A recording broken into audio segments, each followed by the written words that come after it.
हुआ?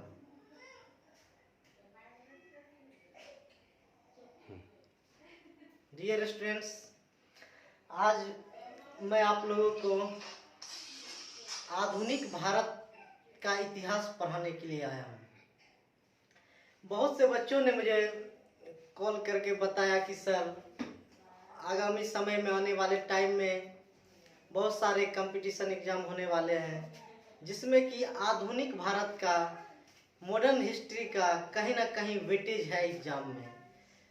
तो इसी सब को देखते हुए मैंने डिसाइड किया है कि आज आप लोगों को मॉडर्न हिस्ट्री से क्लास को स्टार्ट करूँ। हाँ, आज मैं यूट्यूब पे नया हूँ, इसलिए स्टार्टिंग से ही आप लोगों का हर कुछ चलेगा। तो देखते हैं मॉडर्न हिस्ट्री। ये जो मॉडर्न हिस्ट्री जो है, ये आपको जितने भी कंपटीशन एग्जाम अभी आने वाले हैं और होने वाले हैं, जैसे ये आपको मॉडर्न हिस्ट्री एसएससी के सारे एग्जाम में काम आएंगे। एसएससी में जैसे कि आप देख लो, एमटीएस का एग्जाम है, सीएचएसएल है, सीजीएल है, इस सब में कहीं ना कहीं जीएस का रोल है। तो ये आपको यहाँ पर ये चीज हेल्प करेगी मॉडर्न हिस्ट्री। और आप रेलवे का एग्जाम दे लो, रेलवे के हर एग्जाम में आपको अगर जहां जीएस पूछ रहा है, कोई सा भी एग्जाम में अगर जहां जीएस आ रहा है, वहां पर आपको मेरा क्लास आपको बहुत हेल्पफुल रहेगा। रेलवे हो गई आपको, जैसे बीपीएससी का एग्जाम हो गया, उसमें भी बिल्कुल आपको हेल्पफुल रहेगा। मेरा जो पढ़ाने का जो स्तर रहेगा वो एकदम बेसिक टू आपको जो एग्जाम का लेवल है उस लेवल पे लेके जाऊंगा। तो आप अभी आपको नहीं लगेगा, जब आप मेरा क्लास करोगे तब आपको फील आएगा कि नहीं सर जो बता रहे थे वो कितना प्रतिशत सही है कि क्या है। तो अभी आप देखते जाओ, जैसे बीपीएससी हो गया, यहाँ तक कि यूपीएससी के एग्जाम में भी जो आईएएस लेवल का एग्जाम है उसमें भी आपको जो है हेल्प होगा। क्योंकि यहाँ पर मैं खुद जो है यूपीएससी का एक्सपेरिमेंट हूँ, और मैंने यहाँ पर विगत 3 वर्षों से मेरा भी चल रहा है, मेरा भी 3 वर्षों से एग्जाम का प्रिपरेशन चल रहा है। तो कहीं ना कहीं मैं आप लोगों को एक अच्छे कंटेंट के साथ इस क्लास की शुरुआत करता हूँ। बस आप लोगों के साथ यही रिक्वेस्ट है कि बस आप कोई भी चीज़ को कंटिन्यूटी में करो। कंटिन्यूटी में करोगे तो उसका बेहतर रिजल्ट आएगा। जैसे कि देखो, बूंद बूंद जैसे मान लो ये घड़ा है, ठीक है, ये एक तरफ से घड़ा नहीं बनाने आ रहा मुझे। अगर यहाँ पर मान लो कोई सा नल है, ठीक है, नल है, मान लो ये नल है, यहाँ से अगर बूंद बूंद पानी गिर रहा है तो ये पहला बूंद इस घड़ा में गिर गिर के तब ये घड़ा धीरे धीरे भर जाएगा। तो मेरा जो क्लास है, मैं एक बार में ही आप लोग को सारा कुछ नहीं सिखा पाऊंगा।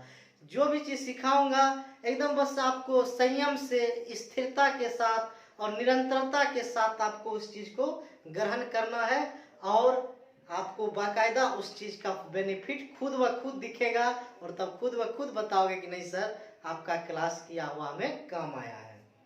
तो चलिए क्लास को शुरुआत करते हैं। नहीं तो लगेगा कि सर कितना बोल ही रहे, कुछ करते नहीं। तो कुछ पहले पढ़ा देता हूँ, फिर बातचीत का सिलसिला अपना चलता ही रहेगा और बहुत सी बातें करेंगे। तो जैसे कि देखिए, मॉडर्न हिस्ट्री का जो शुरुआत होता है, तो ये हम लोगों को जो है ना 18वीं सदी का भारत पढ़ना है। मॉडर्न हिस्ट्री में भी हमको पढ़ना है 18वीं सदी का भारत, कि 18वीं सदी के बाद का क्या स्थिति रहा भारत का, वो चीज हम लोग को यहाँ पर पढ़ना है। तो देखिए, शुरुआत करने के लिए आधुनिक भारत का, कि जैसे आप लोगों को पता है कि यूरोपीय कंपनी यहाँ पर आई है और भारत में किस तरह से वो व्यापार के सोच से आए थे, और किस तरीके से उन्होंने पहले तो आर्थिक दृष्टिकोण के तहत उसने भारतीय समाज पर किस तरह प्रभाव डाला, फिर हो गया उसके राजनीतिक हस्तक्षेप किया उन्होंने, फिर सांस्कृतिक हस्तक्षेप, सामाजिक हस्तक्षेप, ये कर के उन्होंने क्या किया, भारतीय समाज को ले जाके कहाँ छोड़ दिया, जो कि आज हम लोग सब जान रहे हैं कि हम लोग अंग्रेज के 200 वर्ष के गुलामी से उभर के 1947 में हम लोगों को आज़ादी प्राप्त हुआ, जहाँ पर हम लोग को अपना कॉन्स्टिट्यूशन मिला, अपना संविधान मिला और हमको अपना देश को चलाने के लिए अपनी सरकार मिली। तो ये 200 वर्ष का इतिहास समझने से पहले हम लोग शुरुआत करते हैं कि एकदम से ब्रिटिश नहीं आई, बहुत सारी यूरोपीय कंपनी यहाँ पर आई है।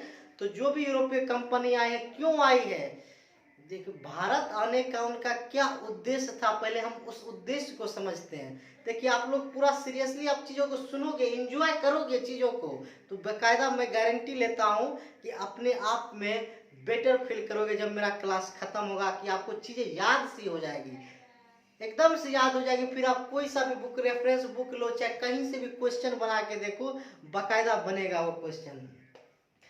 तो हम लोग 18वीं सदी का भारत जब शुरुआत करेंगे तो ये बात आ जाती है, तो कहीं ना कहीं कुछ थोड़ा लिंकेज है कि यूरोपियों को क्यों भारत आना पड़ा।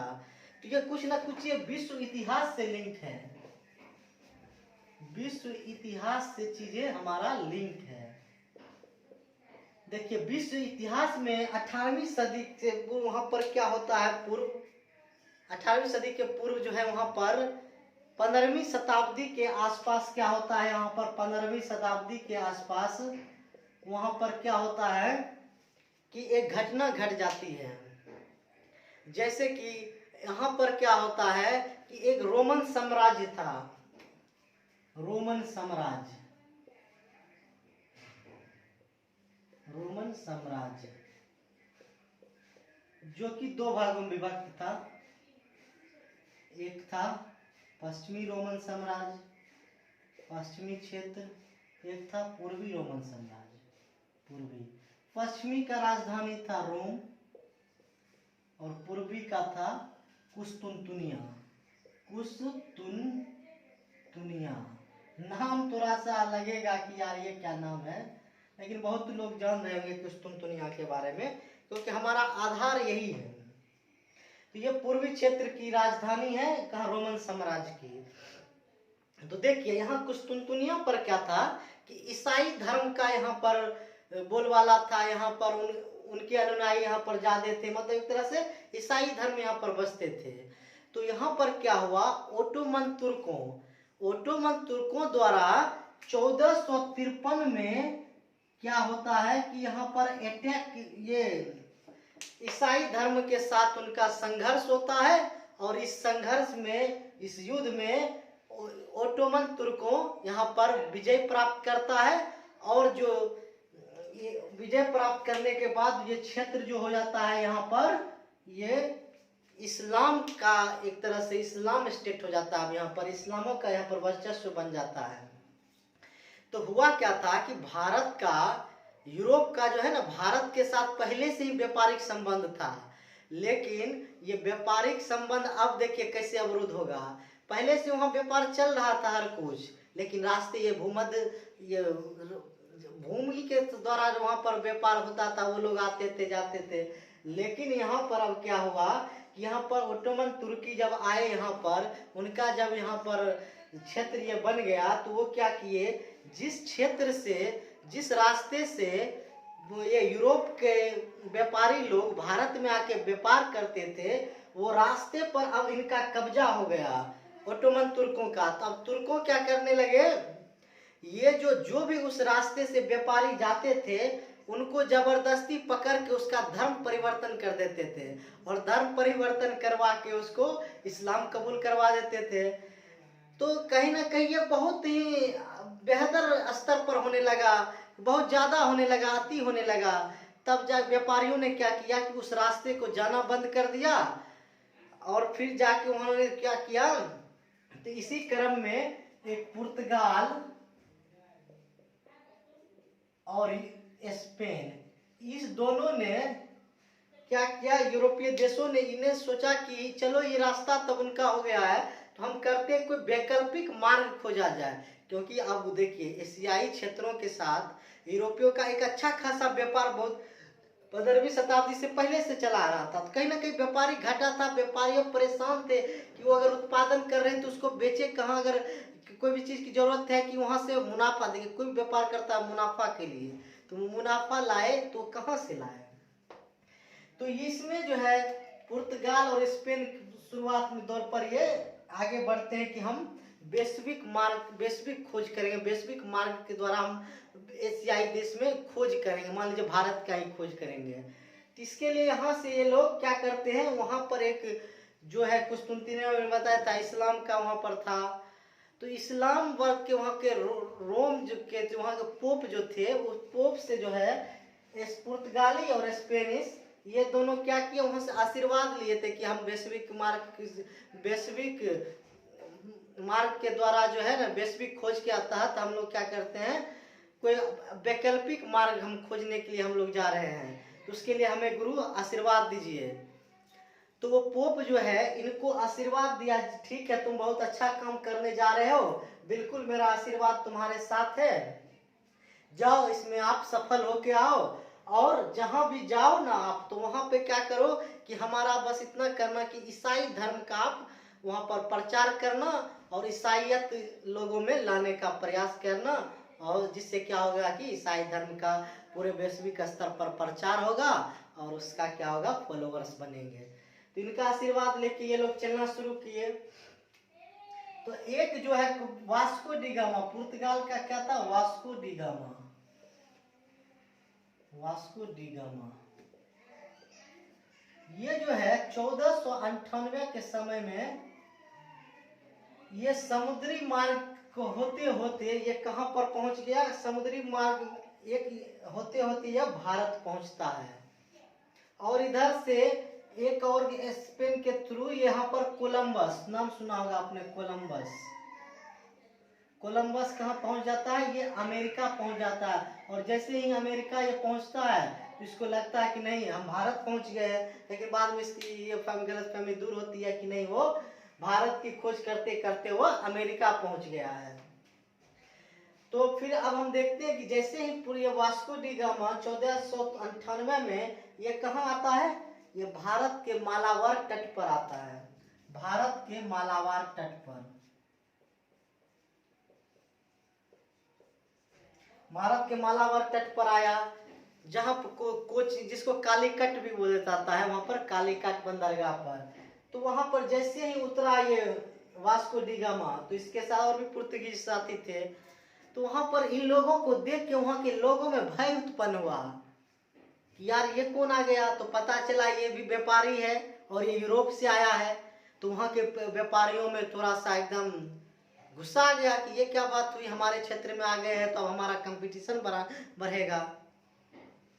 तो उसी को देखते, जैसे अपने गांव में कोई नया आदमी अगर आ जाए, घर के आसपास ही आ जाता है, वो दूर से ही पहचान में आ जाता है, और हम लोग क्या करते हैं कि उससे पूछते हैं कि भाई कौन हो तुम। उसी तरह यहाँ के व्यापारी जो भारतीय व्यापारी थे, वो वास्को डी गामा से पूछे कि भाई क्या है इधर, क्या है, तो बोले कि हम ऐसे ऐसे व्यापारी हैं और हमारा जो रास्ता वहाँ पर इस्लाम द्वारा ये कर दिया गया, कब्जा कर लिया गया, तो हम समुद्र के मार्ग से होते हुए हम यहाँ आए हैं। तो वो व्यापारी लोग को क्या था कि उनको डर था कि अब हमारा कंपटीशन बढ़ जाएगा, प्रतिस्पर्धा होगी, हमारा जो मुनाफा है वो अब बंटने लगेगा, वो मुनाफा बंटने लगेगा तो हमारा क्या होगा कि हमारी लाभ कम होगी। तो इसी की वजह से वहाँ के भारतीय व्यापारी ने इसका मर्डर करना सोचा कि इसको जान से ही मार देते हैं। इसने में वहाँ पर कालीकट का वहीं प्रशासक था जमोरिन, तो जमोरिन ने क्या किया, इसको संरक्षण प्रदान किया और इसका भव्य स्वागत किया वास्को डी गामा का। और कहा जाता है जब यही वास्को डी गामा फिर यहाँ से जब वापस जाने लगता है यूरोप, तो मसाले भर के, भारत से मसाले भर के ले जाता है, और सब कुछ को देखने के बाद जब मसाले का पूरा सारा खर्च को काटने के बाद, हटाने के बाद उसको प्राप्त होता है कि 60 गुना मुनाफा हम इस मसाला से कमाए हैं। तो वो ये बहुत बड़ी बात थी कि यार मसाला से 60 गुना मुनाफा वो कमा रहा है उस समय के लिए।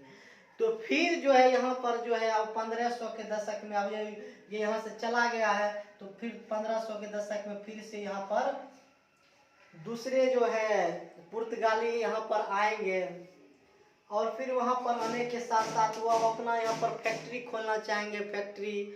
और वो फैक्ट्री खोलेंगे, और फैक्ट्री जो है ना, ये सर्वप्रथम जो फैक्ट्री खोलेंगे, ये कोचीन में सर्वप्रथम अपना फैक्ट्री खोलते हैं। चलिए मैं 1 मिनट मिटा के आपको क्लियर करता हूँ पुर्तगाल को, ताकि आपको समझ में आए ठीक से। देखिए पुर्तगाल के बारे में हम लोग बात है, पुर्तगीज के बारे में, ठीक है। ये क्या हुआ इसके तरफ से, Vasco D gamma, Vasco D gamma कहाँ पर 1498 में भारत आता है। तो आपने सुना होगा बचपन में कि कहा जाता है कि वास्को डी गामा ने भारत की खोज की। तो ये कहना कहीं भी तार्किक नहीं रहेगा कि वास्को डी गामा ने भारत की खोज की। भैया भारत की खोज नहीं किया था, इसने क्या किया था, बल्कि यूरोप से भारत आने के लिए एक समुद्री मार्ग की खोज की थी वास्को डी गामा ने। लेकिन कहा जाता है कि प्राइमरी स्तर पर देखिएगा कि वहाँ पर बुक्स में भी लिखे होते हैं कि वास्को डी गामा ने इंडिया की डिस्कवर किया, भारत की खोज किया, लेकिन इसने ये समुद्रिक मार्ग खोजा भारत आने के लिए। तो अब यहाँ पर ये हो गया 1498 में, और मैंने आपको बताया यहाँ पर क्या किया, जमोरिन ने इसका स्वागत किया और संरक्षण प्रदान किया। कहाँ से, भारतीय व्यापारियों से, नहीं तो इसको मार देते। और जब ये यहाँ से जाने लगा तो क्या हुआ, 60 गुना मुनाफा हुआ,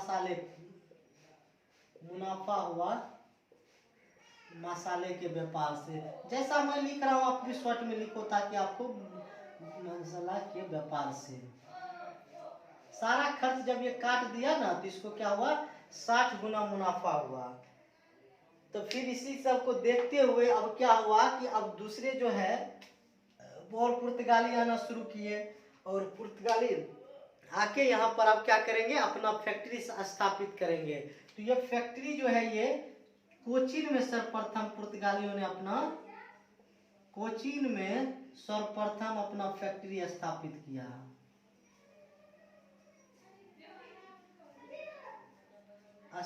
ये करीब करीब 1502 के आसपास ये फैक्ट्री स्थापित किया।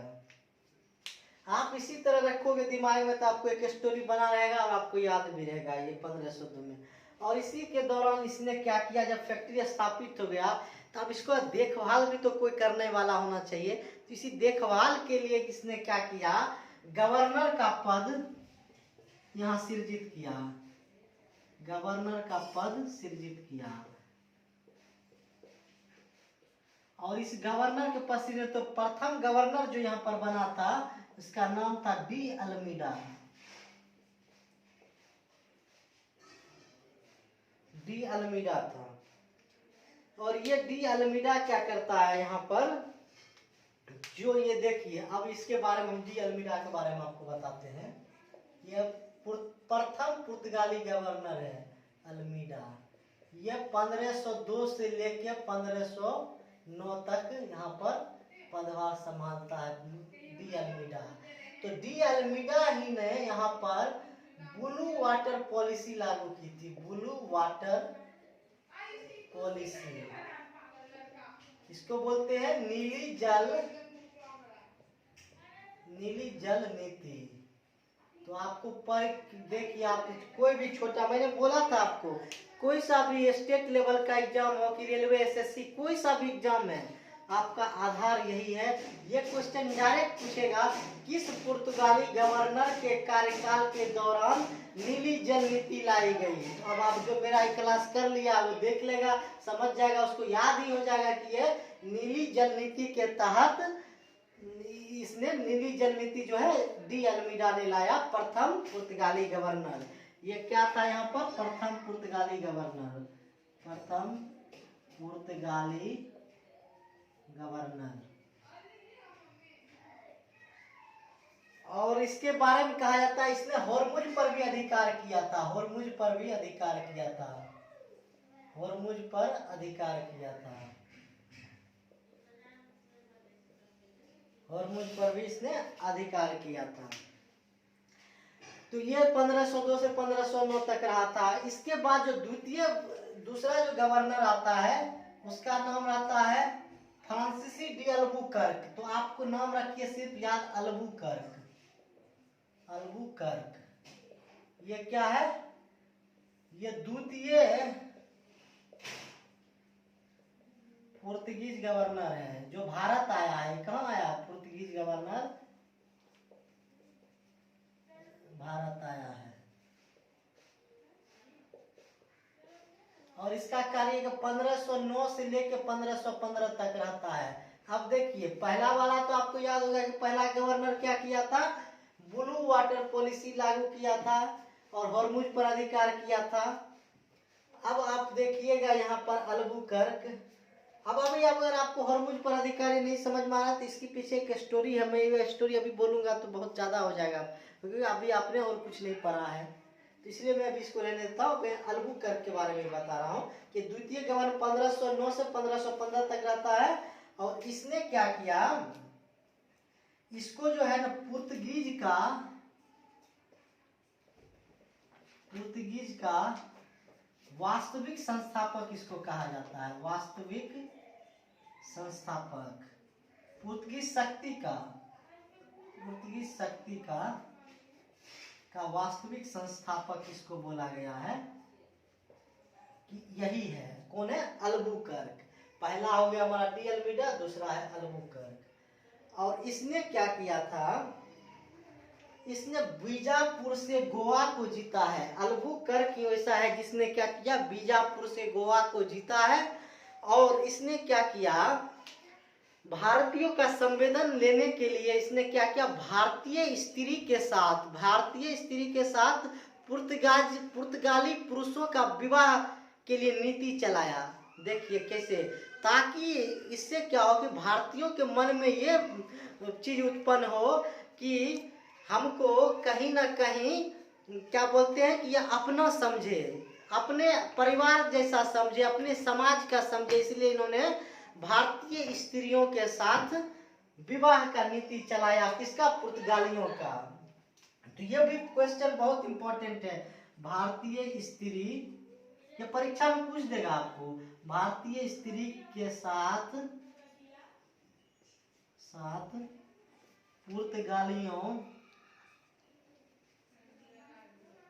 पुर्तगालियों का विवाह के लिए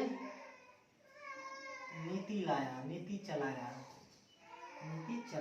ठीक है, ये पॉइंट आपको एकदम से याद रखना है। मैं पिछले पॉइंट वाइज आपको बता रहा हूँ, ये अगर कि आपको चीजें एकदम से याद रहे। इस सब के बाद एक और गवर्नर आते हैं जिनका की नाम है यहाँ पर नीना डी कुन्हा। मैं इसको मिटा देता हूँ, आप लोगों ने शायद लिख लिया होगा इसको, तो आप इसको लिख लिए होंगे। और जो भी नोट डाउन करता हूँ बोर्ड पर, कहीं ना कहीं वो बहुत इंपॉर्टेंट है अपने आप में, इसलिए मैं इस चीज को नोट डाउन करता हूँ। तो आप लोग भी उसको नोट डाउन कर लिया कीजिए। तो यहाँ पर तीसरा जो गवर्नर यहाँ पर आ रहा है, देखिए ये अब आता है नीना डी कुन्हा। ये देखिए नीना डी कुन्हा, एक तरह से हम कहते हैं यहाँ पर तीसरा गवर्नर रही है। इसका जो समय काल जो है ये 1529 से लेकर 1538 तक रहता है, लंबे समय तक।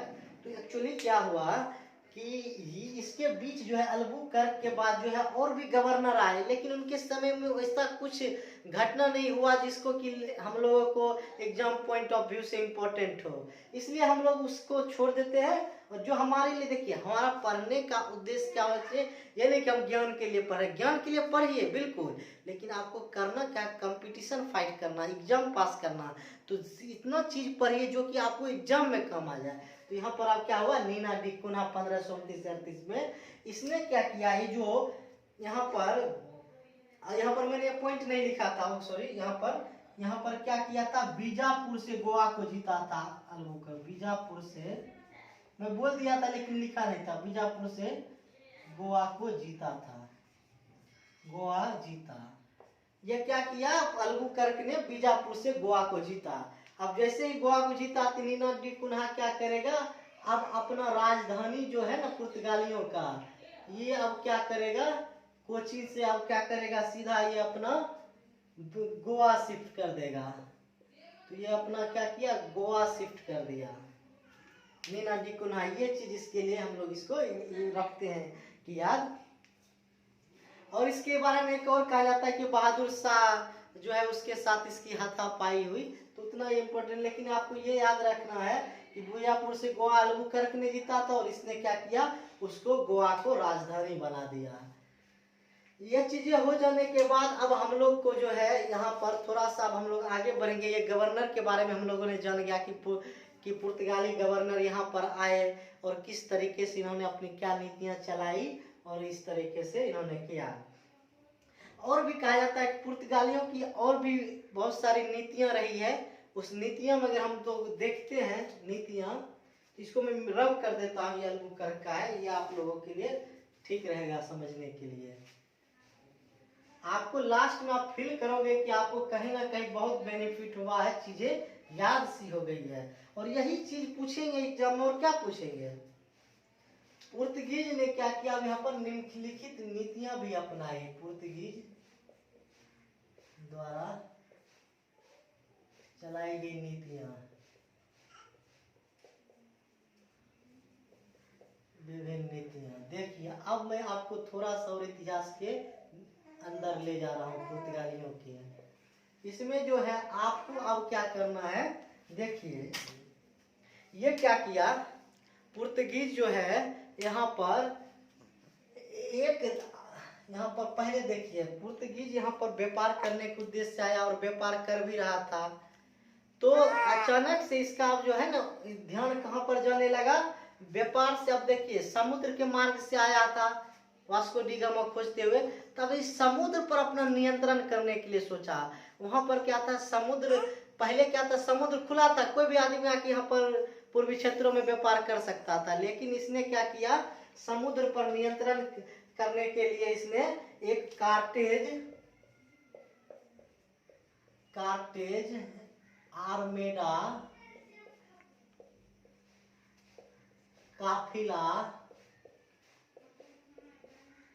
काफिला पद्धति लागू कर दिया। देखिए इसमें क्या था, लागू किया।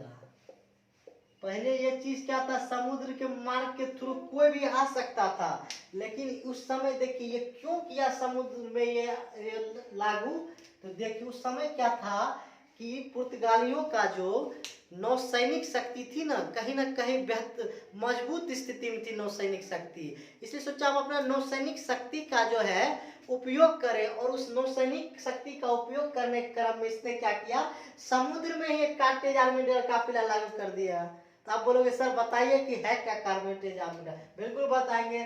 कार्टेज मतलब होता है परमिट, कार्टेज मतलब है परमिट, और आर्मेडा मतलब होता है नौसेना। इसको मिलिट्री फोर्स बोलते हैं, नेवी बोलते हैं। और काफिला मतलब हो गया वो जहाज जिससे के थ्रू बोलेगा। तो कहा गया पुर्तगालियों द्वारा कि जो भी समुद्र में आएगा, जिसका भी जो व्यापार करने के लिए जहाज अगर आती है, तो उसको क्या करना होगा कि पहले हम पुर्तगालियों से परमिट लेना पड़ेगा। और परमिट लेगा तो उसको क्या करेगा, पुर्तगाली नौसेना जहाज में जो है जहाज भर के वो जाएगी और उसको क्या करेगा, उस प्रोटेक्शन संरक्षण प्रदान करेगी पुर्तगालियों को। अब जो है अगर कोई व्यापारी जो है परमिट नहीं लेता है पुर्तगालियों से, तो इस क्रम में उसको युद्ध का माल समझकर उसको लूट लिया जाएगा, उसके जहाज को, और उसके जहाज को डुबा दिया जाएगा। और एक बार की ये चीज इसने पद्धति लागू कर दी, इससे व्यापारियों में बहुत ज्यादा रोष उत्पन्न हुआ और संतोष उत्पन्न हुआ। यहाँ तक कि अकबर को भी एक बार इस परमिट लेना पड़ गया था कार्टेज आर्मेडा काफिला के द्वारा पुर्तगालियों से। तो ये चीज लागू कर दिया। और दूसरी नीति क्या अपनाई थी पुर्तगालियों ने, अब ये देखिए यहाँ पर क्या किया उसने, धर्म, जैसे कि धर्म परिवर्तन, लोगों का जबरदस्ती धर्म परिवर्तन करवाने लगा लोगों का, भारतीय लोगों का। क्योंकि वहां पर आपको याद होगा विश्व इतिहास की जब मैं थोड़ी सी झलकियां दिखा रहा था, तो वहां पर मैंने बताया था कि वहां का रोम का जो पोप था उसको क्या किया था, आशीर्वाद दिया था कि आप ठीक है जो काम करने जा रहे हैं आप उसमें सफल होइए, लेकिन आप जहाँ भी जाइए वहाँ पर क्या किए, ईसाइयत को वहाँ पर फैलाइए, और ताकि वहाँ पर भी हमारे फॉलोअर्स बढ़े। तो यहाँ पर वो आशीर्वाद दे दिया। तो अब इसके कारण यहाँ पर क्या कर रहा है, जबरन या कट्टरतापूर्ण लोगों का, लिखिए इस चीज को, लोगों का धर्म परिवर्तन करवाने लगा। अब लोगों का क्या क्या जबरदस्ती यहाँ पर धर्म परिवर्तन करवाने लगा। लोग एकदम पूरा परेशान इसके पुर्तगाल की नीतियों से। पहले शुरुआत में वो व्यापारी करने के लिए आए थे, अब ये देखिए किस तरीके से अब उनके समाज में हस्तक्षेप करना शुरू कर दिया है। और तीसरी पॉइंट इसमें ये है कि इसने अब क्या किया, व्यापार के साथ साथ अब ये लूटपाट भी शुरू कर दिया।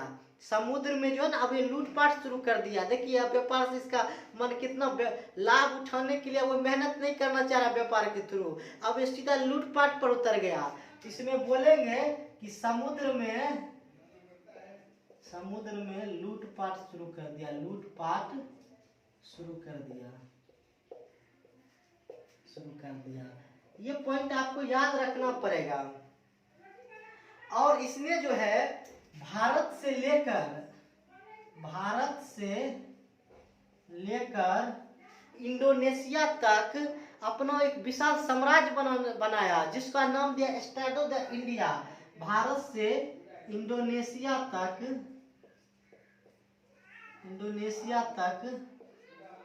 साम्राज्य बनाया, जिसको नाम दिया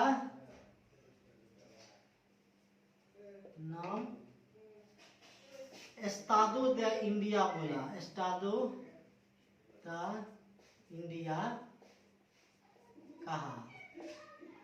और ये पुर्तगालियों के कंपनियों का भी नाम यही था, एस्टाडो द इंडिया। तो ये 4 नीति आपको देखिए परीक्षा में ये कितना इंपॉर्टेंट है। कार्टेज द आर्मेडा काफिला, इसमें देखिए आपको परमिट लेना पड़ा। जो भी हिंद महासागर में के द्वारा जो है व्यापार करने के लिए अगर पूर्वी क्षेत्र एशिया में आ रहा है, भारत में आ रहा है, उसको पुर्तगालियों से क्या करना होगा, परमिट लेना पड़ेगा। और ये परमिट लेगा तो उसको पुर्तगाली नौसेना जहाज के द्वारा संरक्षण मिलेगा, और उस तरीके से वो व्यापार करने के लिए आगे बढ़ेगी। बदले में वो व्यापारी जो है पुर्तगालियों को कुछ ना कुछ पैसे अदा करेगी। तो इसको कह सकते हैं पुर्तगाली यहाँ पर चुंगी वसूलने लगे हैं, जबरन लोगों का धर्म परिवर्तन कराने लगे, समुद्र में लूटपाट शुरू कर दिए, और भारत से इंडोनेशिया तक साम्राज्य को अपना गठन कर रहे हैं, बना रहे हैं, और जिसको नाम दे रहे हैं एस्टाडो द इंडिया। ये तो ये सब ब्रिटिश की नीतियां थी, नहीं ये पुर्तगीज की नीतियां थी। अब आप पूछिएगा कि ये सब इतना कुछ अच्छा चल रहा था, तो फिर ये भारत में विफल क्यों हो गया। पुर्तगीज भारत में विफलता के क्या कारण रहे हैं। देखिए कोई भी कैसा भी दिन करे, कितना भी बुराई कीजिए, एक दिन उसका जो है निकलता ही है। और यही समय है कि जितना मनमानी अब ये शुरू कर दिया था, तो भारतीय जनता में एकदम आक्रोश था, एकदम असंतुष्टि थी इसके प्रति। सब असंतुष्ट थे कि जबरन लोगों को धर्म परिवर्तन करवा रहे हैं, लूटपाट कर रहे हैं, समुद्र में वो परेशानी कर रहे हैं, कार्टेज आर्मेडा काफिला पद्धति लागू कर रहे हैं। तो अब क्या कारण हुआ कि भारत में इनकी विफलता हुई। भारत में पुर्तगीज के विफलता के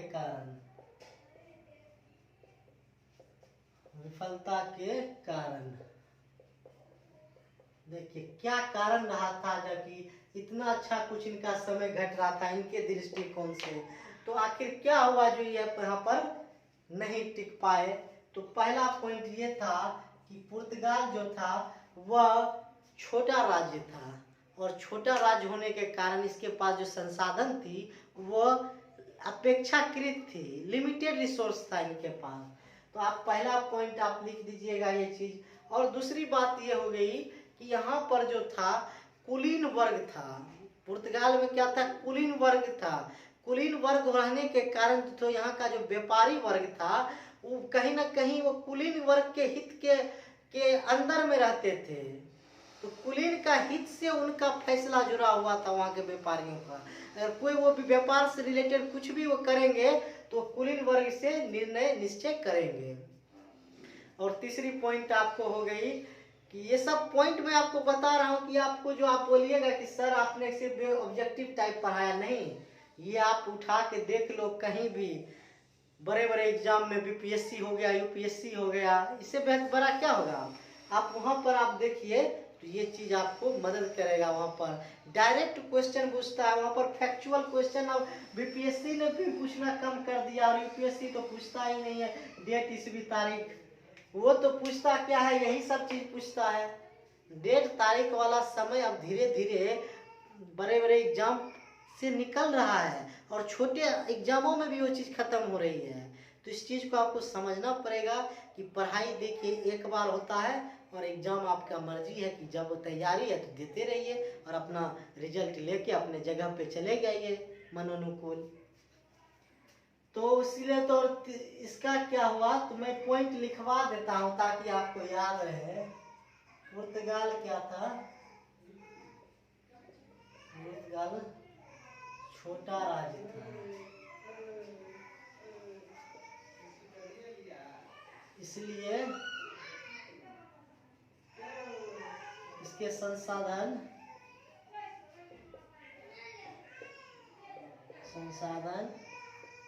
अपेक्षाकृत थे।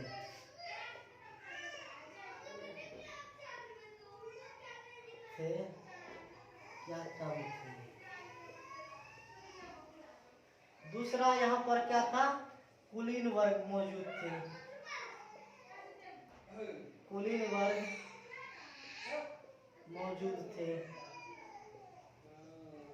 जिसके वजह से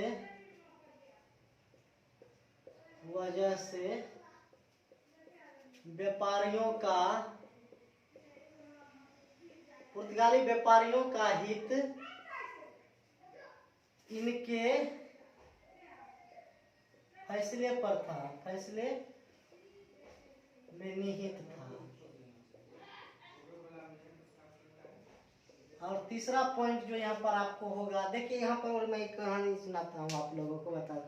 1580 के दशक में, 1580 में क्या होता है कि पुर्तगाल को क्या करता है, स्पेन ने यहाँ पर पुर्तगाल को पर विजय प्राप्त कर लेता है, पुर्तगाल को जीत लेता है।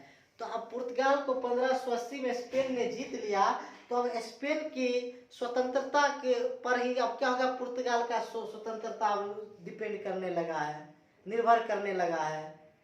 तो उस समय जो था स्पेन की नौसैनिक शक्ति थी, काफी मजबूत स्थिति में थी। तो उसके दम पर पुर्तगालियों का भी बहुत सा स्थिति बची रही। लेकिन जब स्पेन की नौसैनिक शक्ति का अवसान हुआ, विघटन हुआ, खत्म हुआ, तो वहाँ उसी के साथ ये पुर्तगाल की विषय की स्थिति अवसान हो गई, खत्म हो गई। तो उसी समय कहा जाता है कि ऐसा क्यों हुआ, नौसैनिक शक्ति पुर्तगालियों स्पेन का अच्छा था तो क्या ऐसा कारण हो गया। तो एक नौसैनिक इतिहास में एक घटना घटी थी। जैसे मान लीजिए स्पेन है और ये मान लीजिए ब्रिटेन है, ब्रिटेन और स्पेन के बीच एक घटना घटी थी, नौसैनिक घटना, जिसके दौरान कहा जाता है अटलांटिक महासागर में उस समय क्या था, स्पेन के पास जो है, देखिए नौसैनिक शक्ति अगर ज्यादा थी, कितना था, 132 जहाजी बेड़े थे इसके पास, समुद्री जहाज बेड़े थे, समुद्री जहाज बेड़े थे किसके पास, स्पेन के। तो वाकई में ये ताकतवर होगा, 132 समुद्री जहाज लेके रखा है। तो यहाँ पर क्या, और ब्रिटेन का इसके तुलना में काफी कम था, फिर भी ब्रिटेन विजय हो जाता है। कैसे, देखिए अटलांटिक महासागर में क्या होता है, उस समय एक साइक्लोन आ जाता है, दुर्भाग्य से देखिए इसका, स्पेन का साइक्लोन आ जाता है और युद्ध चल रही थी, जंग शुरू है। तो ये साइक्लोन का जो असर है ये स्पेन के तरफ ज्यादा होता है और संयोगवश ब्रिटेन के साइड में साइक्लोन का असर नाम मात्र का होता है, कुछ उससे फर्क नहीं पड़ता है।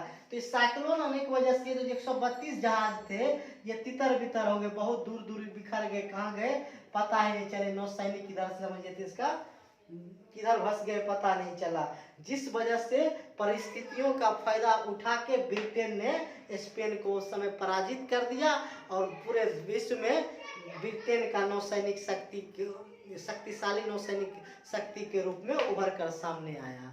तो ये घटना थी उस समय, जिस वजह से आप तो आपने तीसरा पॉइंट क्या समझा, यहाँ पर लिखा देता हूं मैं। यहाँ पर तीसरा शक्ति कि 1580 में स्पेन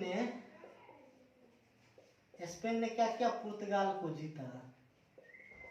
पुर्तगाल को जीता और अब पुर्तगाल की स्वतंत्रता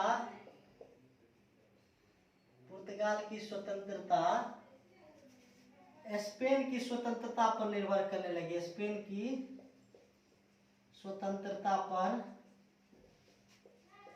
निर्भर करने लगी। यहाँ पर ये निर्भर करने लगी जब तक स्पेन की नौसैनिक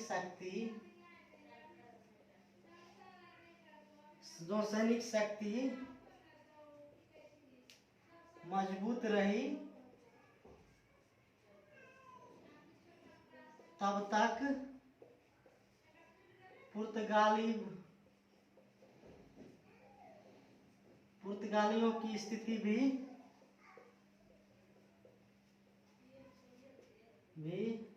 अच्छी रही।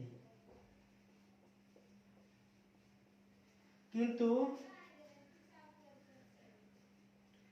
जैसे ही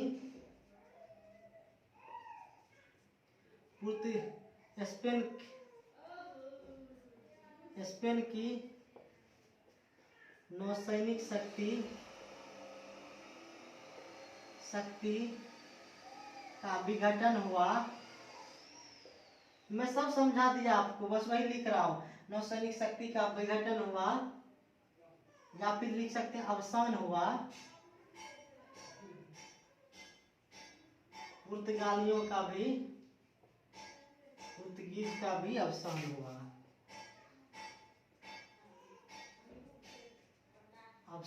देखिए ये सब वो सफलता के कारण हम पढ़ रहे हैं, पुर्तगीजियों के सफलता के विफलता के कारण भारत में। और एक लास्ट पॉइंट ये होगा कि जो है पुर्तगालियों को क्या है कि उसके सरकार से उनको कोई मदद नहीं मिलती थी, जिस वजह से वो एक बड़ी समस्या थी कि यह विफल हो गया यहाँ पर। तो पुर्तगीज को सरकार से मदद नहीं मिलती थी। ठीक है, तो ये सब ये क्या हो गया, इनके विफलता के कारण हो। तो मैं देखिए अभी शुरू से मैं आपको बोला ही था कि मैं आपको ऐसा बताऊंगा कि आपको कहानी जैसा लगेगा और चीजें याद हो जाएगी, दिमाग में सेट हो जाएगी। आपको घर जाकर नहीं पढ़ना पड़ेगा अगर आप देखो, लेकिन मैं ये सब चीज लिखवा दे रहा हूँ कि आप कभी भी मान लो आज से 1 महीने बाद भी अगर कभी भी एक कॉपी पलटो तो आपको पूरी स्टोरी नीट एंड क्लीन दिमाग में छप जाए। इस वजह से मैं ये चीजें लिखवा दे रहा हूँ। हालांकि आपको पता है कि आपको स्टोरी बाकायदा फीड हो गया होगा दिमाग में। अगर नहीं हुआ हो तो एक बार और वीडियो देखो, आप गारंटी है कि चीजें आपको एकदम से याद सी हो जाएगी। और आज हम लोग इतना ही रखेंगे। बस आपको बस ध्यान रखना कि आज हमने यूरोपीय के आगमन में आज हमने पुर्तगीज के बारे में डिस्कस किया है। इसी तरह फिर डच आते हैं, ब्रिटेन आते हैं, डेनमार्क आते हैं और फ्रांसीसी आते हैं। ये सब मैं आगे रखूंगा, ज़्यादा वीडियो बड़ा हो जाएगा तो फिर आप लोग बोर जैसा होने लगोगे। लेकिन मैं अपना कोशिश किया हूँ कि आप लोगों को पूरी बाकायदा समझ में आ रही। तो ठीक है, नेक्स्ट क्लास में मिलते हैं और आगे देखते हैं हम लोग किस प्रकार डचों का आगमन होता है, ब्रिटिश का आगमन। सबको मिलते हैं। चलो, थैंक यू सो मच।